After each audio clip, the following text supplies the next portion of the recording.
Thank you all for being here today. My name is Nick Bankston. I work for the City of Columbus as Project Manager of Neighborhood Transformation Strategies. You'll hear from me a little later, but right now I want to turn it over to our host for this evening, the CEO of St. Stephen's, Ms. Marilyn Mahaffey.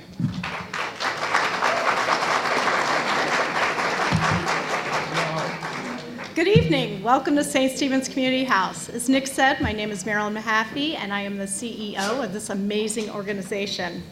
We are honored to host tonight's Linden Community Plan event. This plan has been a true testament of sharing of ideas and community collaborations. We at St. Stephen's believe in partnerships and collaborations. They're critical to transforming community. To show our appreciation for everyone being here tonight, we have I Am Linden t-shirts. Where is my model, Miss Bernice? Is she around? There she is. We have these for everyone as you walk out in the front lobby. So thank you for coming.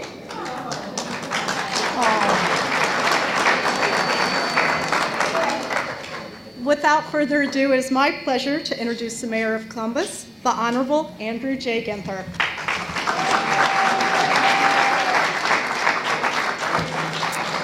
Good evening, Linden. It is great to be in one of Columbus's great neighborhoods. I am thrilled that there are so many folks that have joined us here tonight, and grateful for everyone's work over the last year or so bringing us to this point.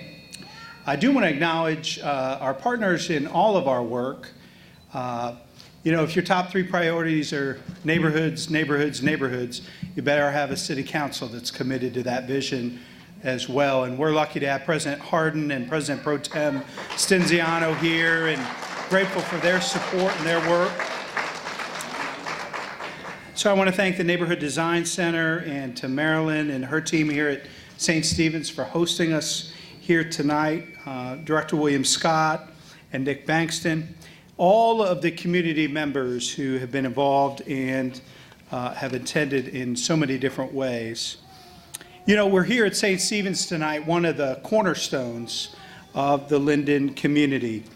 In a few minutes, Director Carla Williams Scott and Nick Bankston are going to share with you some of the details of the One Linden plan, our One Linden plan, a plan devised and driven and really focused based on your input and engagement and direction.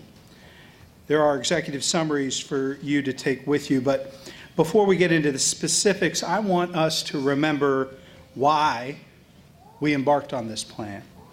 Before we get to the what, let's get to the why.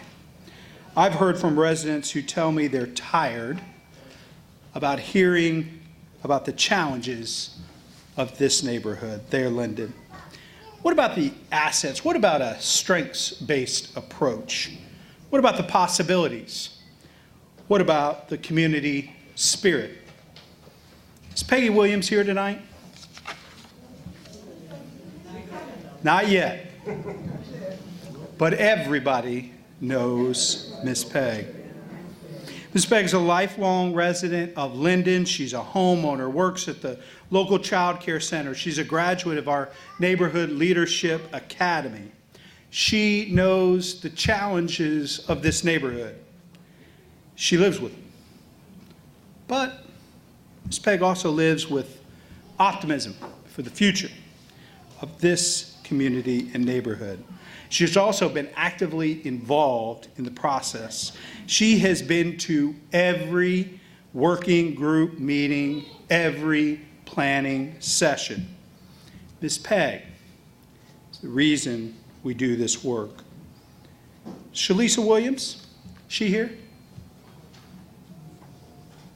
She's lived in Linden for 13 years. Nothing could stop her from coming to every single planning meeting to make her voice heard. Pastor Charles Tatum from Good Shepherd Baptist Church and all of his parishioners are a reason we do this work. And all of the amazing Celebrate One Connector Corps, I know they're here in the house tonight, and we are grateful for the work that they're doing and the progress we're making not just in having our youngest residents reach their first birthday, but to thrive into their early years of life. Each of you who live or work in this neighborhood are the reason we do this work. We want to leverage your hope, your optimism, and your continued unending hard work into real transformation of a neighborhood with a proud history, present, and future. So we've spent the last 18 months listening and talking and completing market analysis. Great neighborhoods don't just happen by accident, but by vision and leadership and planning and investment and partnerships. I'm inspired by the plan that Carla and Nick will present to you tonight, and I hope you are too, because it's your plan, our plan for the future of Linden, for that little one in the third row. I'm inspired that this plan not only addresses some of the physical challenges facing Linden, like transportation and housing and retail, but also the social considerations like education, workforce, health, and safety. The One Linden plan will not happen overnight. It won't be completed in 1 year or 3 years or even 5 years. This neighborhood has seen a significant disinvestment and separation from the rest of the city's growth and success. That comes to an end when all of us come together around this plan. This plan is not a single building or even a block. The planning area comprises of 2.6 square miles, 1,600 acres.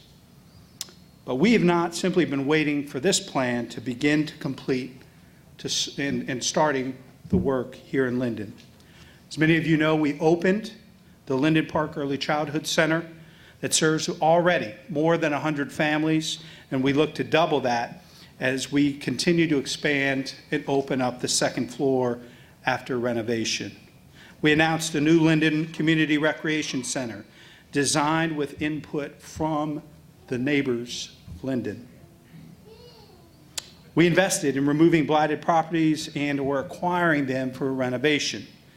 We continued the work of the Safe Streets Bike Patrol, which was enthusiastically supported and engaged with by the community. That Safe Streets, we were able to keep it and expand it into other neighborhoods based on the work done here in Linden. The community outreach, the improvement in police-community relations, and taking dangerous folks off the streets of our neighborhoods. We help with the Code of CMAX implementation that has a direct impact on the residents of Linden. In fact, in just the last couple of years, we have invested or committed over $50 million in Linden since I took office, but we're just getting started.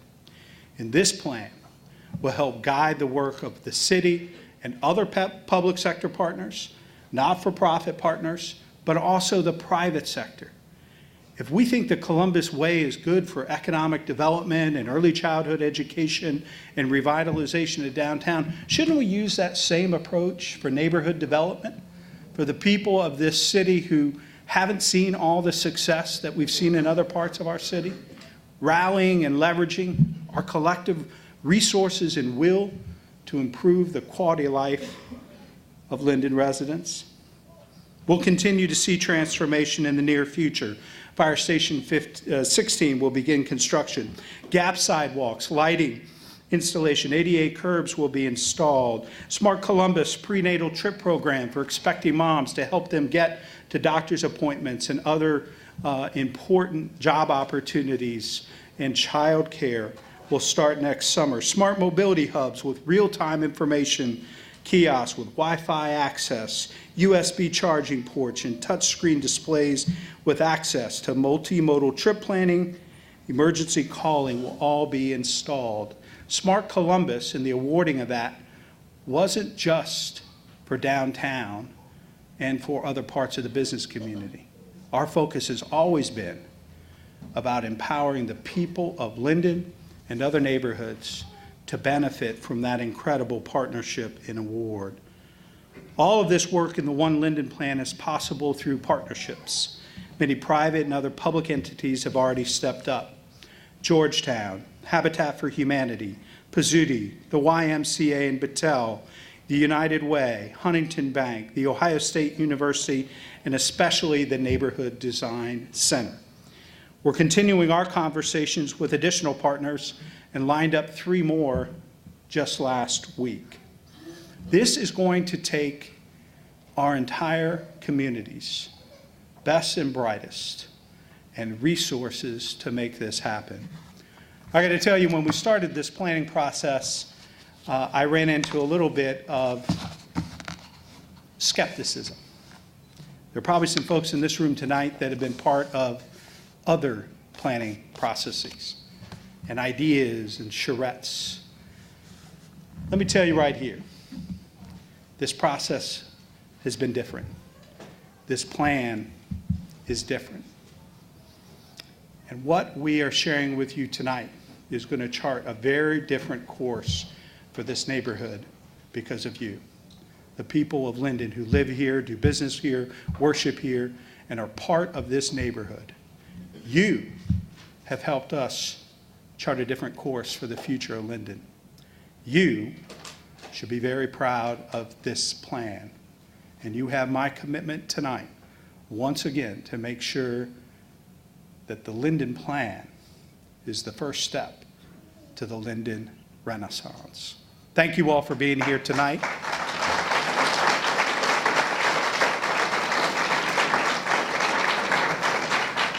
One other council member who's joined us, Councilmember Emmanuel Remy has joined us. Please welcome him, and making sure I haven't missed anybody else. And now it's my honor to introduce to you our city's ringleader on neighborhoods and neighborhood development. Please welcome Carla Williams Scott.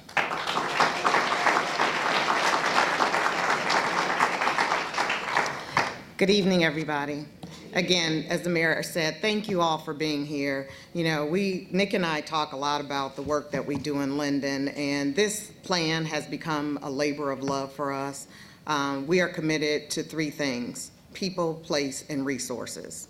The people of Linden, the place being the facilities, the buildings, the homes, and committed to getting resources to this community.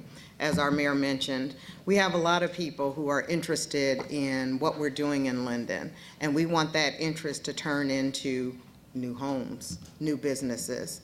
And I've always shared with the folks when we're having the community meetings that this is going to take some time, and I hope you're in it with us for the long haul. It's not going to be a quick fix. It's not going to be overnight. But I can guarantee you that as long as there's breath in my body, I will be here, and I'm committed to Linden. And I know Nick and our mayor feel the same way. So with that, I'm going to bring Nick over. We are going to walk through the highlights of the plan.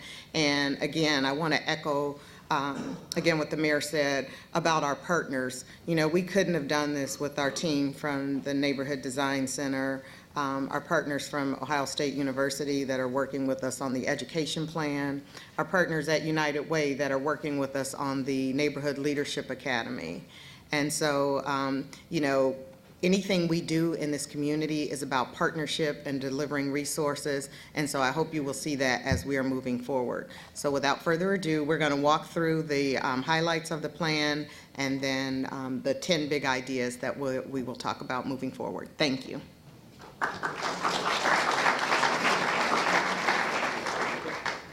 I want to again just thank everyone for being here, and I want to definitely say thank you to my boss, Carla Williams Scott. She is the best director in the city of Columbus, in the best department in the city of Columbus. So I love all the rest of my directors as well and all my other departments, but she truly is a gem, and I definitely want to thank again Mayor Ginther for his vision, and thank you, the residents of Linden, for this opportunity, for allowing this tiger to come into Panther country and work with you. I truly have learned a lot from you. I've gained a lot, and I truly appreciate everything that we've done together, and this has been a great labor of love. So without further ado, we'll walk through this. Many of you who have been a part of the process have seen some of this stuff.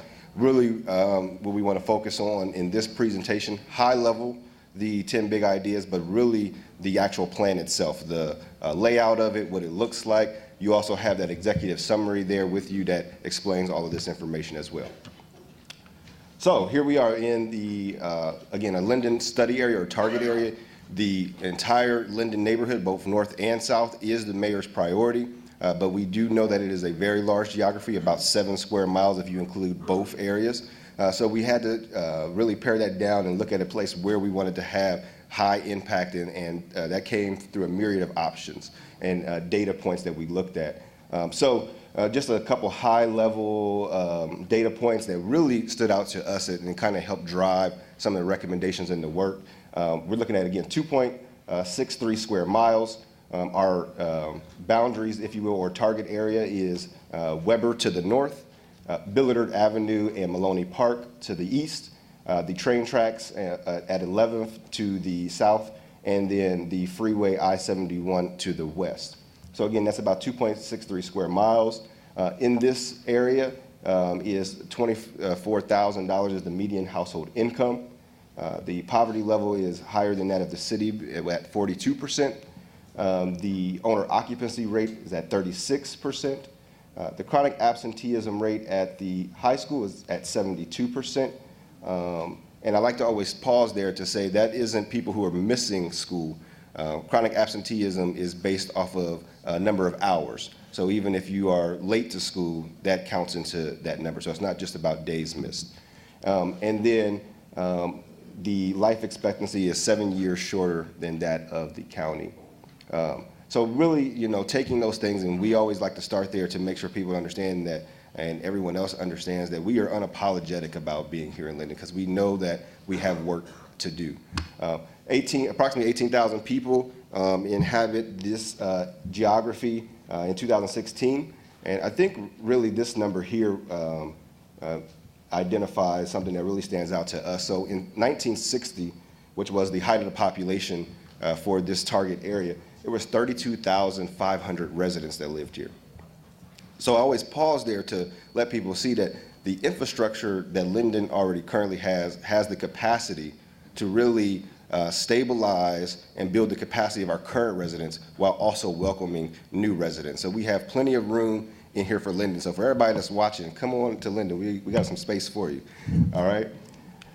So a long planning process, as the director alluded to. All of you that have been a part of the process, you know that it's been a long journey. We really took it into heart to make sure that we had adequate time to listen, to understand the neighborhood, to fully walk through solutions with you. I do see one other person that I do want to make sure that I recognize who was a part of this process with us. That's Sadiqa White and Associates. So Sadiqa, Roxanne, and Pat, if you guys could just wave your hand real quick. So they were along with the journey with us to make sure that we, you know, did proper outreach, but also culturally competent outreach, and really get to understand the community. So back in February 2017, Mayor Ginther announced the plan. In March, we did a kickoff of that. Through the summer of 2017, we really just met you all where you were. If you would have probably seen Kerry Reeds with the Neighborhood Design Center out with his planning pop-up, really just trying to gauge and get input from you guys. We didn't shove a survey in your face and ask you specific questions, but really just wanted to understand what you felt about your neighborhood.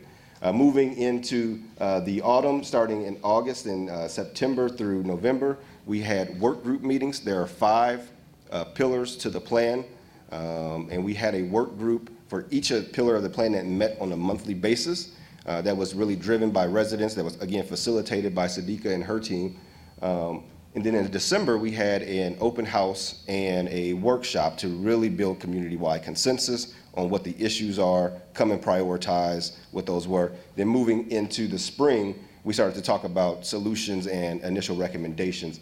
And if you all remember, we were here in April when we had that final meeting where we talked about the 10 big ideas.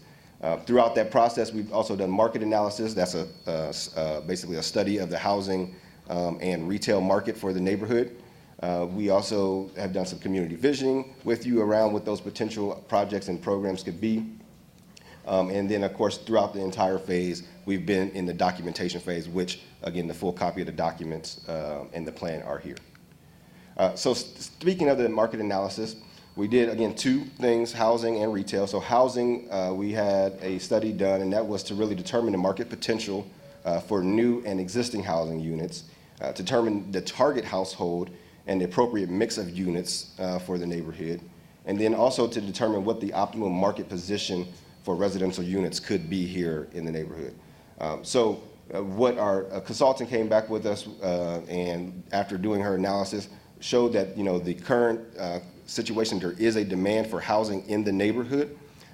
It could absorb up to 500 units over 5 years, and that's at 80% AMI and above.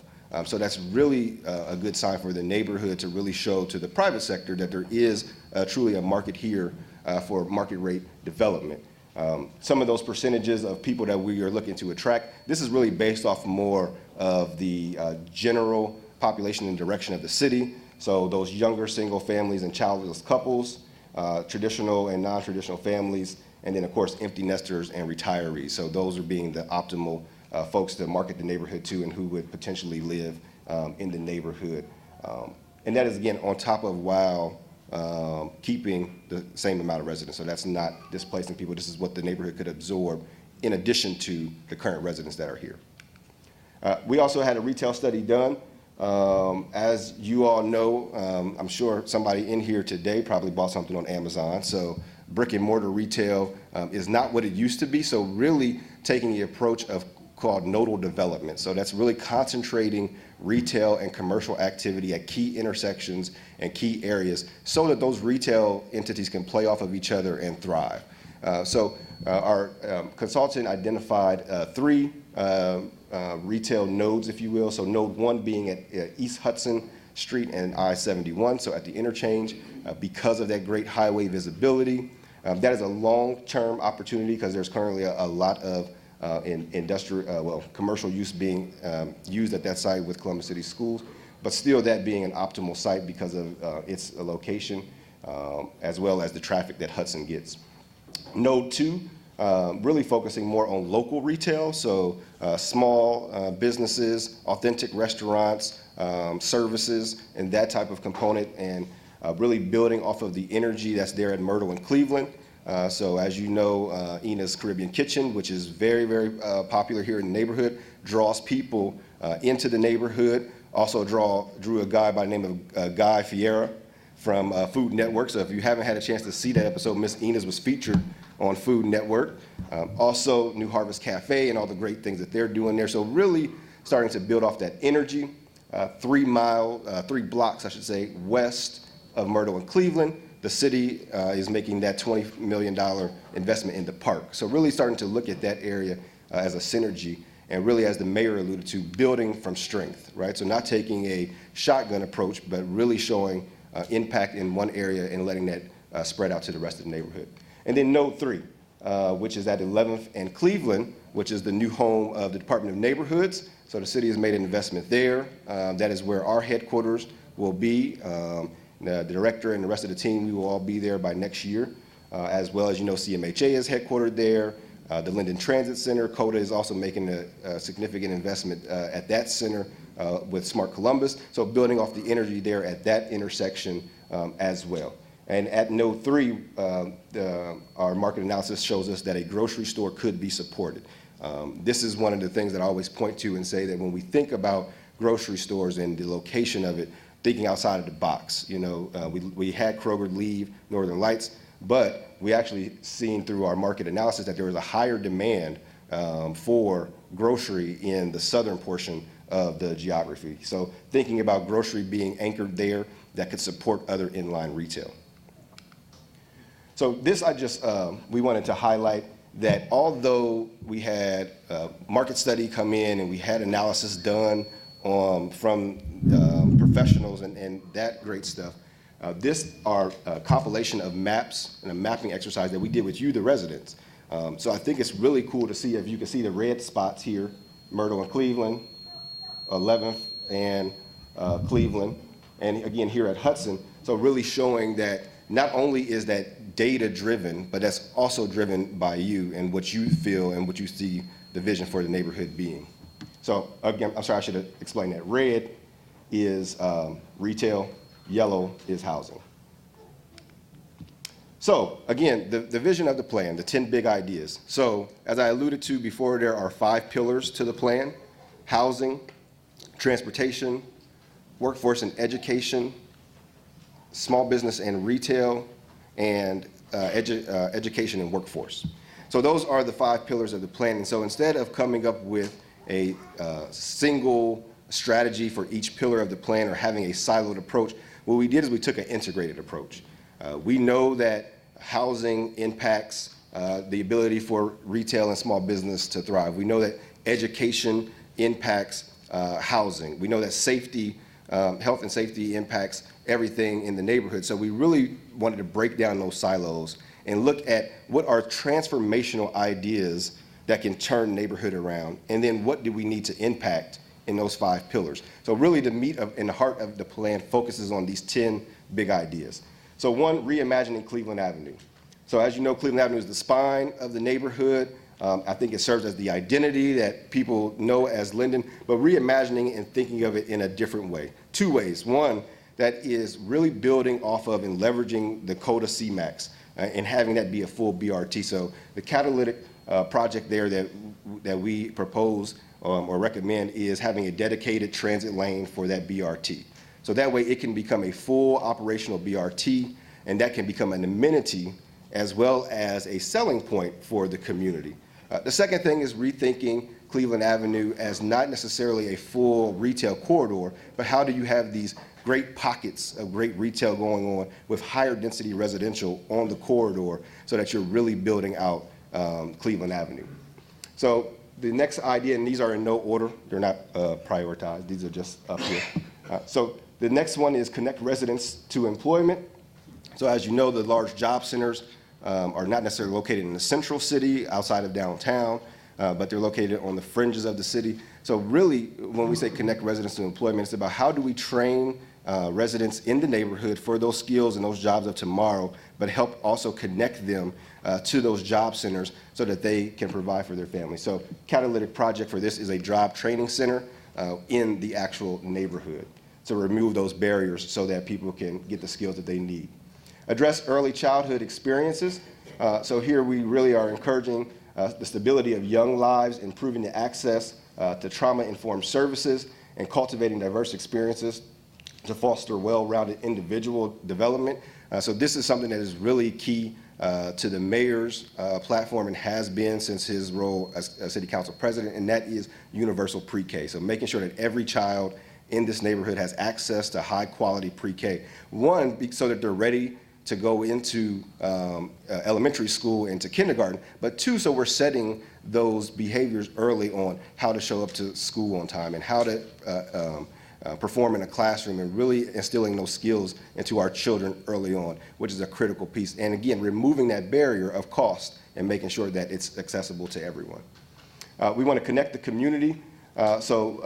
More strongly incorporate Linden into the overall fabric of the city. So Linden is really a great thing. So where it's positioned geographically is an asset, but then there's also these barriers that stop you from getting to it, right? So Linden, as you know, sits right in the heart of the city. It's less than 10 minutes to downtown, less than 10 minutes to the airport, less than 15 minutes to Easton, which is Director William Scott's favorite place.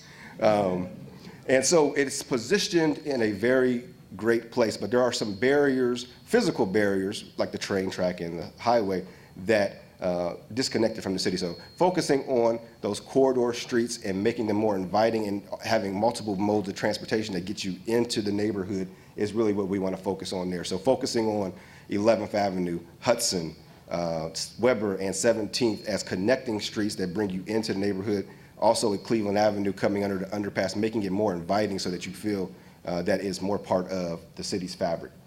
Supporting student success, we want to reduce the impacts of external factors on our students, reduce teacher and administrator turnover, increase mentorship and opportunities, and also consider incentives for school performance and address the chronic absenteeism. So right now, our catalytic project here is a pilot that is happening at Hamilton STEM.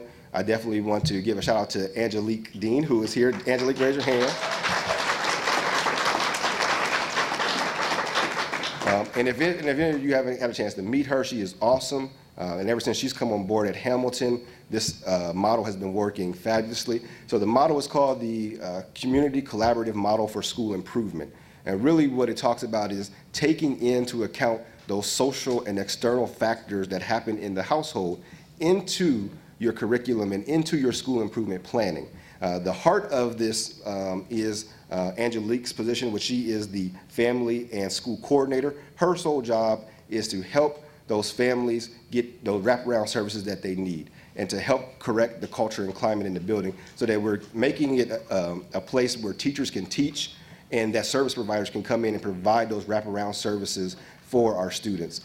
So she's there. Our great friends at the YMCA are there doing, I can't say recess. What is the dean? Tell me what it is. Midday health and wellness programming. Okay, so it's not recess. But our YMCA core members are there helping to, again, correct that culture and climate in the building so that students are set up for success. So it's a great model. It's being piloted in Hamilton. We're looking to expand that into Windsor next year and then into the rest of the feeder pattern by 2019-2020 school year. Keep going on with the 10 big ideas. We want to support entrepreneurs and small businesses. Really straightforward catalytic project here is, and what we heard from a lot of the small businesses around here is a business incubator. So providing that space for new entrepreneurs and startups, but also small businesses that are in the neighborhood now to be able to expand and grow. So we want to encourage and establish a business incubator in Linden and also help other residents be creative and encourage new businesses to come to the neighborhood as well. So reducing crime and improving the perception of Linden. The mayor already hinted to that sometimes all the news is not good news of Linden, so we have to change that perception, and we do that in multiple ways by tackling the real safety issues and making sure that police are a part of it, but then also making sure that we're doing other things like changing the aesthetics of the neighborhood, making sure that we are getting our friends at the news to cover other great things that are happening in the neighborhood. But our catalytic project here is the comprehensive safety strategy, which the mayor unrolled last year. That is a part of the Safe Streets initiative. That is a part of all the work that we're doing around alley cleanups and lighting in the neighborhood. And really that is all driven by residents. It's all about building relationships with residents to make sure that we are helping to turn down violent crime. So I think Commander Knight, I thought I saw her here, but I know the Officer Zacker's here, your liaison officer, and some officers in the back who participated in Safe Streets. So that's officers that are on patrol, on their bikes, and their sole job really is to respond to issues that the community members bring to them. So it gives them opportunity to really focus in on what you, the community, are telling them. And the numbers are great. I know that violent crime, since this has been piloted, is down over 30% in the neighborhood, and there were over 100 illegal guns taken off the streets in Linden this summer alone. So definitely want to give kudos to our Columbus Police and the great work that they're doing.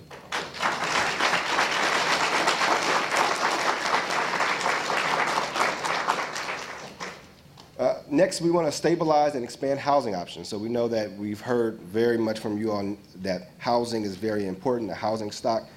And actually, when we brought our consultant in from out of the country, she said the bones are great in this neighborhood. The housing stock is great. It hasn't necessarily been taken care of, but the fabric is there for this to be a great neighborhood. But one of the things that we also heard from the neighborhood, and you can see from the stats, is that it's more renters than homeowners. So we want to also make sure that those folks that are renting in the neighborhood feel a part of the neighborhood and make sure that they understand they have a vested interest and a responsibility as well. So looking at a package of tenant and landlord programs that will help incentivize landlords to make investments in their property and also at the same time educate tenants on their roles and responsibilities as a tenant as well. We want to support resident health, a package or recommendation of comprehensive programs, so really holistically looking at health and making sure that the healthy option is the easiest option. A significant investment in the resident health will help transform Linden. A holistic approach will consider physical, emotional, financial, and other aspects of health. I'd like to commend the Neighborhood Design Center on this because when we were going through the plan, there's actually a piece in there in the health section that talks about financial wellness. And I was like, well, why is that in the health section? And then it dawned on me, financial health is a part of your overall health, right? So really looking at health holistically and not just from an access to healthcare perspective. And last but not least, building community investment. So partners and stakeholders should create a favorable environment for market investment through physical and built environment, as well as policy and program changes.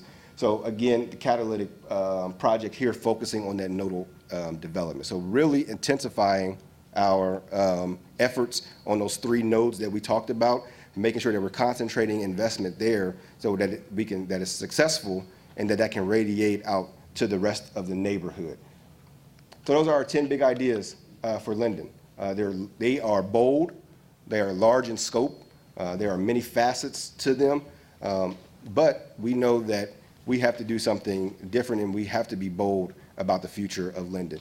They are also different timelines for each of them. Some are immediate action items, some are long-term and ongoing things, but they are truly, I think, reflective of what we heard from residents and what residents helped us put together.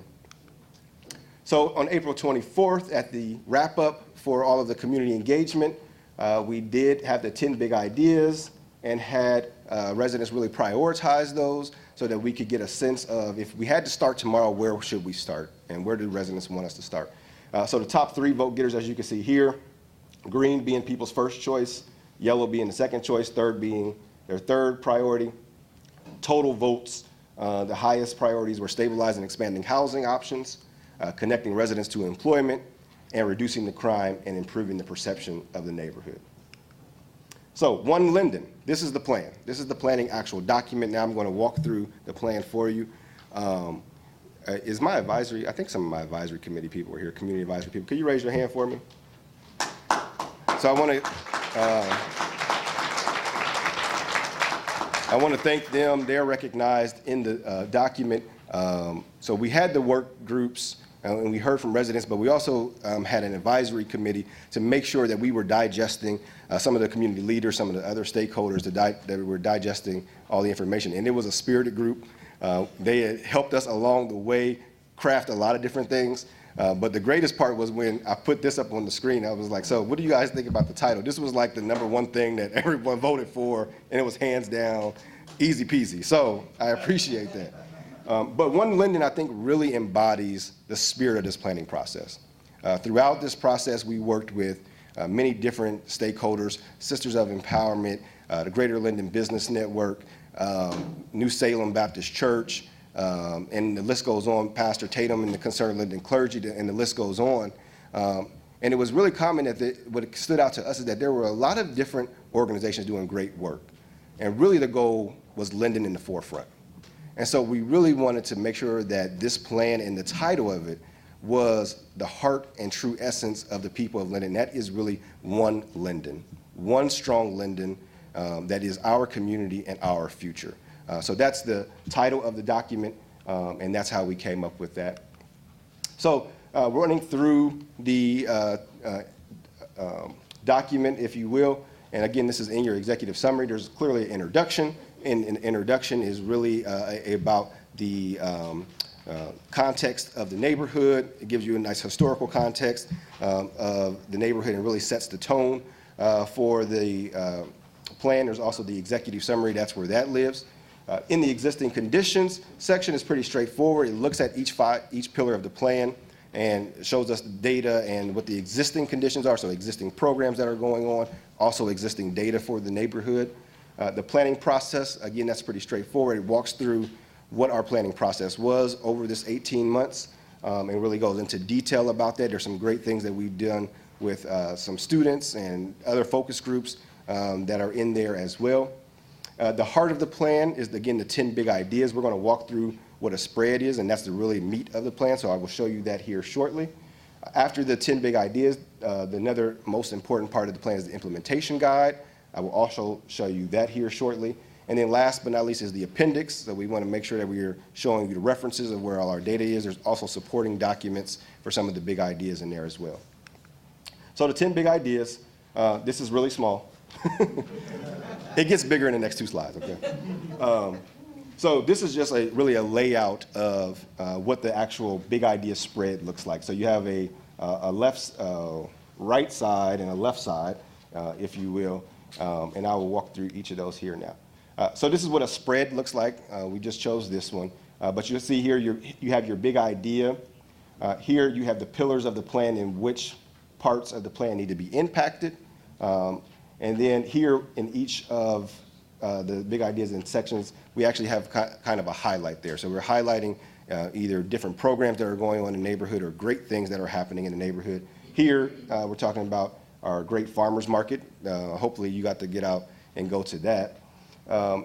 This section of the plan really talks about the methodology of how we came up with some of the big ideas. Really has a lot more in-depth research about some of those things as well. And then on the second half of that big idea is really where it goes into the heart and the meat of the recommendations and the catalytic programs or projects that are associated with that big idea. So here in the yellow, you'll see some of the actual recommendations, and under it, the supporting language behind that. And then on each page in the blue are case studies of where this type of work has been done. That's around the country as well as here in the city of Columbus. So we really want to show that some of this stuff that we're envisioning has worked and is working in other places and can work for Linden. So the implementation tables, you'll see those in the plan as well. There's, again, the big idea at the heart of it. There's actionable items that go with each big idea. There are outcomes and metrics that should happen with that big idea. And then there are potential partners to help us get that idea done. And last but not least, there is a timeline associated with each of those. And so here's kind of a spread of what the implementation table looks like. So you see again here the big idea, kind of a synopsis of what it is. Here are the icons. So for this big idea, which is support resident health, we have action items in health and safety, housing, transportation, and small business and retail. So this is where you start to really see how this is an integrated approach and that these particular action items help us support resident health in Linden. There's outcomes and metrics for each of those. And then again, the potential partners, and then the time frame. And those time frames of each action item can vary depending on what it is. So 1 to 5 years, 6 to 10 years, and 10 years plus. And so that is the end of my presentation. But I want to make sure that you are redirected to ourlinden.com. So this has been the planning website for the entire plan. So everything from resident input to the letters that we got from high school students who participated in the focus group, all of that is there, as well as the full planning document is there for you. What we have today and what we will walk through is that we have copies of the plan here for you to review. You can't take them with you because we don't have enough. But what we're going to do is we're going to have a copy of them at each of the libraries in Linden, at all of the rec centers in Linden. We're going to give a copy to all of the schools as well. There will be a copy available at the main library. Again, it's here electronically for you as well. And we will make sure that we work with resident leaders and the area commissions to make sure that they have copies, as well as if there's any other strategic locations in the neighborhood for you to go through that. Everyone does get to leave with that executive summary, which is, again, all of the stuff that we just went through. It's a little bit more digestible. It's not as tech language, big words that I don't even know. But that's for you to take away as well. So ourlinden.com, please make sure you go there. It's full of information, and that is where the plan will live. So thank you all, again, for this opportunity. This truly has been a labor of love. This plan truly is bold, and it is transformational, but it is going to take all of us. Not just City Hall, not just the private sector, but really everyone in this room. And I encourage you, when you get time, to take a look at the plan, look in there and see where you see yourself, because there's a place and there's a role for all of us to play. Now, moving into the implementation phase, the mayor is committed to making sure that we find resources and that we find entity and organization that will really shepherd this work through. and I am here with you for the long haul, at least until they tell me to. So hopefully they don't get rid of me. So make sure y'all say some good things to my boss before you leave. But no, I want to thank all of you. And again, like I said, it takes all of you, and none of this could be done without great leadership. So at this time, I'm going to bring up the chair of the South Linden Area Commission. And I just want to say that South Linden and Linden as a whole, you guys have some of the strongest leadership throughout the city. And Lawrence Calloway, I have to make sure that I say this to him, and I say it in public so he knows that I'm not just talking to him on the phone, because he always calls me and I'm frantic, like, Lawrence, I need you at this. Lawrence, I need this from you. And he deals with me, but he advocates so well for this community. We and him have had very candid conversations, and he really is excited about the future of this, but he also holds me to the fire. And I really appreciate him, and you have a strong advocate in Lawrence. So at this point, I'm gonna bring up my chair, Lawrence Calloway for South Linden Area Commission.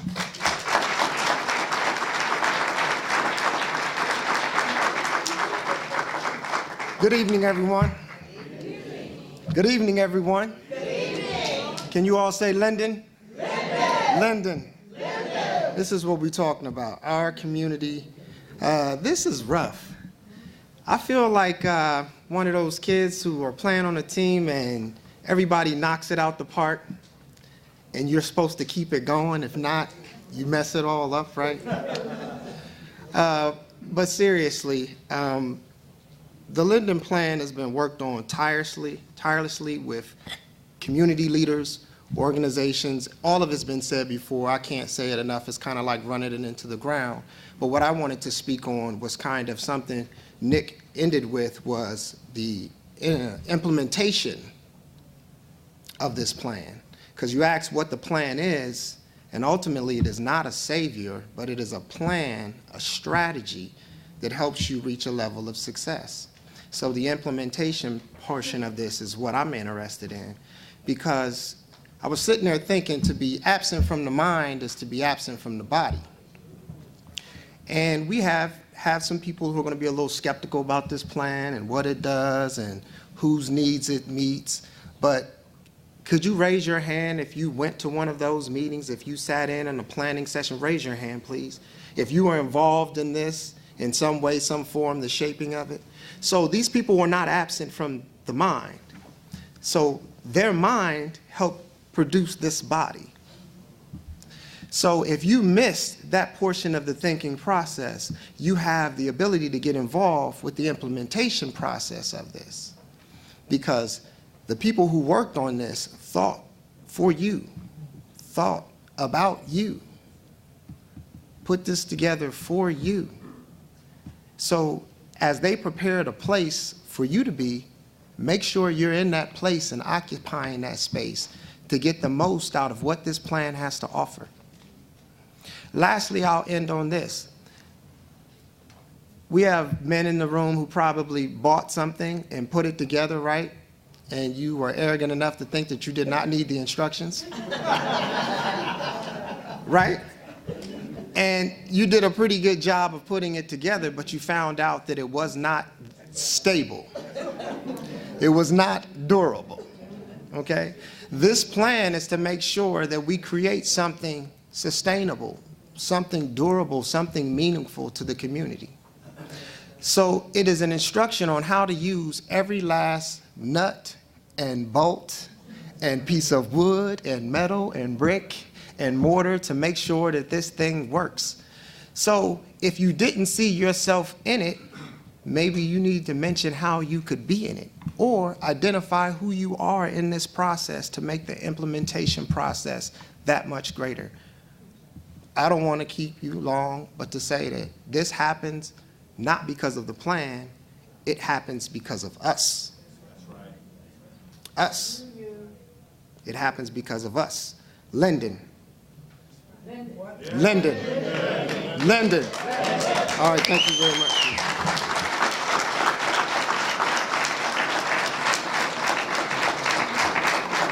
All right, thanks everybody for being here. Again, there's copies of the plans for you to review. There's plenty of food left, so please help yourself. We'll be around at the tables if you have any questions, okay? Thank you.